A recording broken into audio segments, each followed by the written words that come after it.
Alright mga amigos, breaking news po tayo. Naoya the Monster Inoue at Sam Goodman humantong sa tinatawag na first bid ang kanilang laban. Ibig sabihin po mga amigo, sa ibinigay na negotiation period ng IBF hindi po nagkasundo ang magkabilang kampo. Kaya magkakaroon po sa October 29 ng tinatawag na first bid. Ayan po, basahin po natin yung mismong report. The IBF has scheduled an October 29 first bid for Naoya Inoue's mandatory defense against Sam Goodman after an agreement could not be reached between the parties. So ano po ang mga posibleng mangyari dyan sa first bid na yan mga amigos?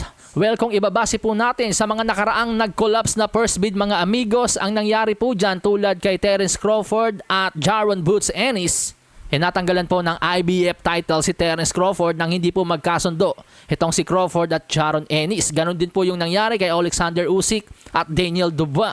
Natanggalan po si Usyk ng IBF title nang hindi niya ito idepensa kay Daniel Dubois. Kay Canelo Alvarez naman at William Skull, kusa pong binitawan ni Canelo yung kanyang IBF dahil hindi po niya gusto yung potensyal nakikitain kung si William Skull lang ang kanyang kakalabanin. Ngayon, sa kaso po ni Naoya Inoue at Sam Goodman, natural meron din pong posibilidad na matanggalan ng IBF title si Naoya Inoue. Dati na rin naman pong sinabi ng kampo ni Naoya Inoue na willing silang i-give up ang isang titulo nila kung hindi nila gusto ang ipinag-uutos na laban sa kanila. Pero heto pa po ang mga senaryong pwedeng mangyari sa October 29.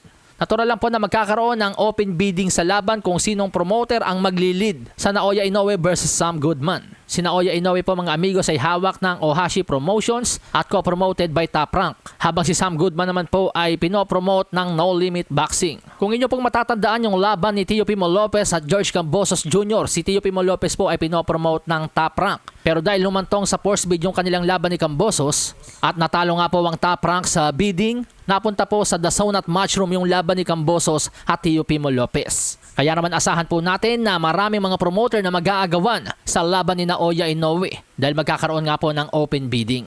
Samantala, binanata naman po ni Vadim Kornilov, ang manager ni Murodjon Akhmadaliev, si Naoya Inoue. Sabi nito sa kanyang social media post, "They don't want to fight their mandatories. Now they are not even wanting to pay handpicked opponents which are obviously accept the fight as payday only. Send Akhmadaliev the offer that was sent to Goodman and we will make every effort to accept as is." So yun nga daw po mga amigos, ayaw daw pong labanan ni Inoue yung kanyang mandatory na si Murodjon Akhmadaliev. Ngayon naman ayaw din nilang bayaran o parang binabarat naman nila si Sam Goodman na isang handpick opponent daw. Ano man daw po yung ipinadalang fight offer kay Sam Goodman, ipadala daw po yun kay Murodjon Akhmadaliev at 100% tatanggapin ng kampo ni Murodjon Akhmadaliev. Alasahin ang baraha, patunayan mo sa'kin ha. Sino man ang mabunot na kalaban, di ka tatakbo ha. Sa bayan ko sa bayan, papalag ako para sa bayan.